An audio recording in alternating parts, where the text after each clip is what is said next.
Նիկոլի դեմ պայքարելու փոխարեն մեր վրա են կառնեցել։ Ու դրան կանադառնամ դեռ։ Ես շարունակեմ գործընկերոջս հարցը ուրիշ հարց եմ տալու, մեղադրում են ընդդիմադիր ուժերին նրանում, որ ազգը չի համախմբվում եւ ընդդիմադիր ուժերը անելիքներ ունեն այս ուղղությամբ։ Ով է մեղադրում։ Ну կա նաեւ տարբերակային, որ այս որ համախմբություն չկա, չգիտեմ, Նիկոլի դեմ պայքարել է, այսօր պետքա ինչ-որ մի ճանապարհ գտնել։ Հանրապետականը 100 անգամ ասել է, եթե պետք է 101-րդ անգամը ես այստեղ կրկնեմ, որ մենք ունենք ներքին քաղաքական մեկ օրակարգ, նիկոլիզմի դեմ պայքարը։ Մենք այլ օրակարգ չունենք։ Բայց երբ որ քո վրա հետևողականորեն եւ ուղիղ ու բացահայտ քար են նետում, դու չես կարող քեզ ջայլամի տեղ դնել, գլուխդ կողել հողը ու ասես ոչինչ չի կատարվում։ Հանրապետականը մշտապես առաջնորդվել է առնվազն այս վերջին տարիների ընթացքում զերո ամբիցիա սկզբունքով, ոչ թե իշխանության գալու, այլ իշխանափոխության սկզբունքով։ Հանրապետականը եղել է եւ անձամբ ես բոլոր այն քաղաքական ու պետական ընդդիմադիր գործիչների կողքին, ով դրա կարիքը ունեցել են։ Լինի դա երկրորդ նախագահը, թե լինի դա սովորական փողոցային պայքարի ակտիվիստ։ Հանրապետականը երբեք իր վրա բերմակը չի քաշել։ Բայց քանի որ դուք հարցը տվիք, ես պետք է պատասխանեմ։ Ես զարմանքով երեք եւ ափսոսանքով արձանագրեցի իմ կողմից հարգված իմ ավագ գործընկեր ընկեր Աղվանի երեկվա բրիֆինգում հնչած թուղթ ու գրիչով պատրաստված նախորդ հայտարարություններին։ Ես կարծում եմ, որ մեր հարաբերությունները այնպիսի մակարդակի են, որ մենք կարող ենք ինք այդ հարցերը կարող եք հնչեցնել կամ նպատակի հարցեր աղոհացի սեղանի շուրջ, սուրճի սեղանի շուրջ, իմ սենյակում, իր աշխատասենյակում, հեռախոսազանգով, բայց քանի որ հարգարժան պարոն Վարդանյանը ընտրել է այդ ճանապարհը, խնդիր չկա, ես կանադառնամ։ Երբ որ ինքը բարոյախելատական խորհուրդներ է տալիս, հնել հրապարակային, մեզ, թե հանրապետականին, չէ, հանրապետականի մեջ ոչ միայն ես էլ եմ մտնում, նախ եւ առաջ, եթե մի քանի հոգի մտնում են, մեկը ես եմ։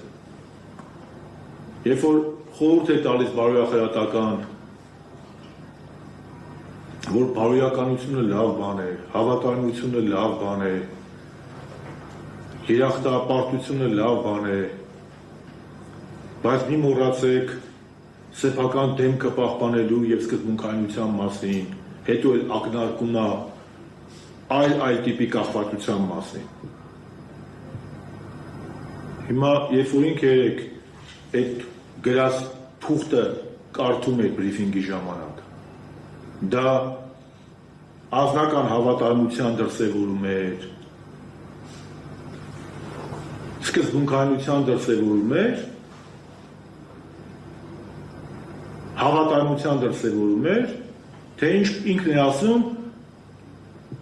այլ կախվածության դրսևորում էր։ Ուզում իրան հարցնեմ։ Այս թեման հանրապետականը չի սկսել։ Եվ իմ մոտ այնպիսի արդեն տպավորություն չէ, համոզմունք է, որ երկրորդի գրասենյակում որոշվել է դիստանցավորվել ընդդիմադիր հանրապետականից։ Լավ է կարել դուք ձեր որոշումը, բայց թե դուք ձեր որոշումը ներկայացնում հանրապետականի կողմից Նիկոլ բերելու հիմարագույն թեզով։ Ախպեր ջան, որոշել եք դիստանցավորվեք հանրապետականից, պաժանոստա դիստանցավորվեք։ Ոնց ասում է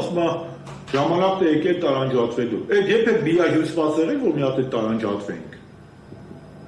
Հանրապետականը առանցին քաղաքական միավոր է, ինքը իր թիմն է ունեցել, ինքը իր կարծիքն է ունեցել բոլոր հարցերի շուրջ։ Բայց համագործակցությունը երբեք չի նշանակում միահյուսված ենք եղել։ Երկրորդ, այս որ փորձում է ասել, որ երկրորդի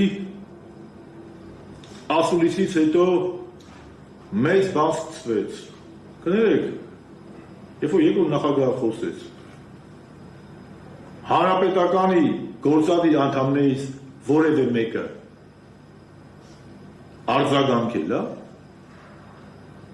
այն չեմ ասում, բացասաբար խոսել է,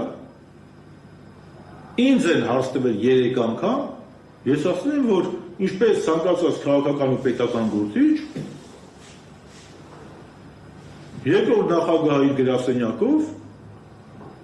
ինքն է որոշում իր քաղաքական ճանապարհը, իր քաղաքական ուղղվածությունը, իր քաղաքական արտահայտությունները, ոչ թե խնդիր չկա, դա իր իրավունքն է։ Հանրապետականներից որևէ մեկը աժիոտաժ ծագել է, կներեք այդ բոլորը երբ սկսվեց, երբ որ երկրորդի գրասենյակի ղեկավարը գնաց համապատասխան հեռուստաընկերություն եւ արդեն ուղիղ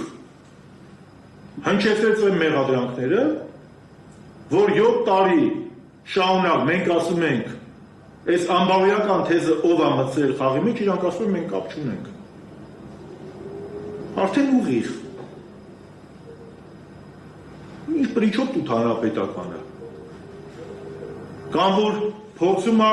հանրապետականից պաշտպանել մեր լավ գործընկերոջը, մեր ընկերոջը Կարեն Կարապետյանին։ Կարեն Կարապետյանին պետք չի հանրապետականից պաշտպանել, ընկեր աղա։ Կարեն Կարապետյանը եղել է Հայաստանի Հանրապետական կուսակցության առաջին փոխնախագահը։ Եվ որևէ մեկը Կարեն Կարապետյանի գրպանը Նիկոլին իշխանության հանձնելը չի գցում։ Եթե ակնարկում եք պարոն Աշոտյանի գրառումը, Արմենի գրառման մեջ նման ակնարկ նույնիսկ չի եղել։ Այդ որ ասում եք Կարեն Կարապետյանը ունեցել է 2 պատգամավոր, նախ 2 պատգամավոր չի ունեցել։ Հանրապետական խմբավորությունը բաղկացած եղել 55 պատգամավորից, որը սատարել է հանրապետական կառավարությունների եւ հանրապետական վարչապետերի գործունեությունը։ Եվ ի տարբերություն ոմանց, մենք անդամակցում ենք ոչ թե այս կամ այն մարդու կուսակցությանը, այլ անդամակցել ենք կոնկրետ 2001 թվականին Հայաստանի Հանրապետական կուսակցությանը։ Դրա համար ունենալով մի շարք պատճառներ, գաղափարախոսություն, կուսակցության անցած ճանապարհ, Արցախյան հերոսամարտին մասնակցություն եւ կուսակցության լիդերների հերոսական անցած ուղի, ազգային անցած ուղի։ Եվ այո, ես հպարտ եմ, որ Աշոտ Նավասարդյանի, Վազգեն Սարգսյանի, Անդրանիկ Մարգարյանի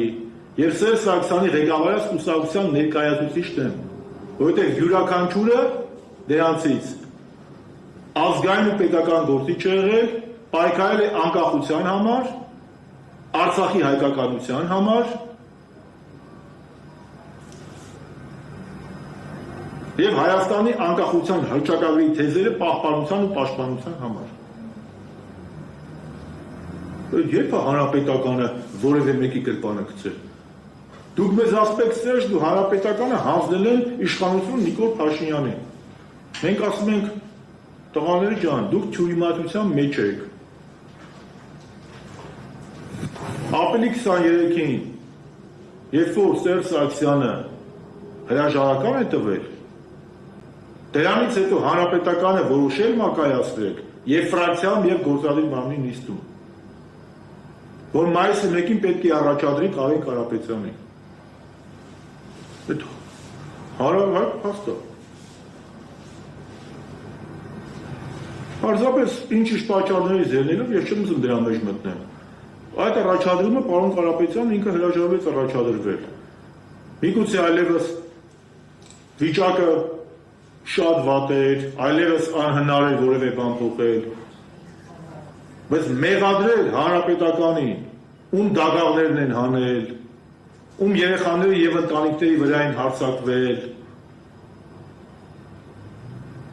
ում մերժել են, աշխարհի լուտանքներն ու հայհոյանքներն են թափել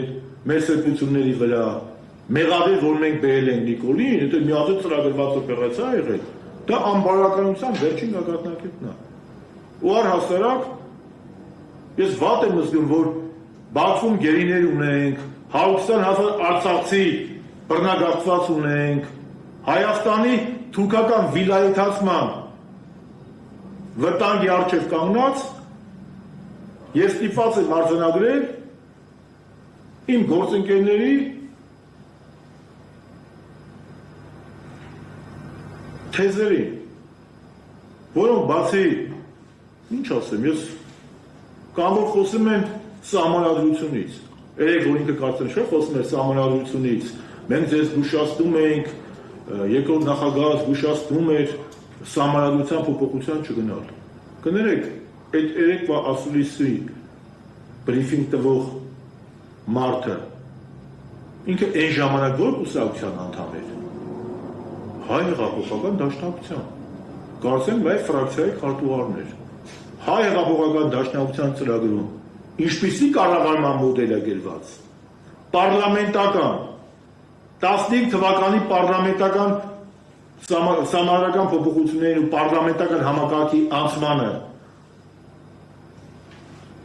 իմ կողմից հարված այդ կուսակցությունը, Հայ հեղափոխական դաշնակցությունը, ինչպիսի հրապարակային դիրքորոշում ունեցել, դաշնակցությունը մշտապես, ինչքան ես քաղաքականության մեջ եմ, բայց նաև 15 թվականի սահմանադրական փոփոխություններին կողմ ա եղել, ուտե մենք ասում ենք պարլամենտական համակարգի։ Հիմա ոնց էր այն ժամանակ կողմ էր, որ պարլամենտական համակարգ էինք ասում, հիմա գտնում ա, որ դա պրոբլեմ ա եղել։ Կրկնում եմ, Նիկոլ Փաշինյանը դարձել է Հայաստանի վարչապետ եւ Սերժ Սարգսյանի իշխանությունը հնարավոր է եղել չեզոքացնել Հայաստանում դասական գունավոր հեղափոխության արդյունքում, որի գլխավոր շահառուն եղել է Թուրքիան, Ադրբեջանը, հովանավորներից են նաև հավաքական արևմուտքը եւ միգուցե այլ արտաքին կենտրոններ։ Եվ պատահական չի, որ երրորդ նախագահ Սերժ Սարգսյանը շատ հստակ նշել է, որ ինքը պարտվել է ոչ թե ապագա կապիտուլյանտին, այլ շատ ավելի հզոր արտաքին ուժերի։ Իսկ նպաստել են Հայաստանում գունավոր հեղափոխության իրականացմանը։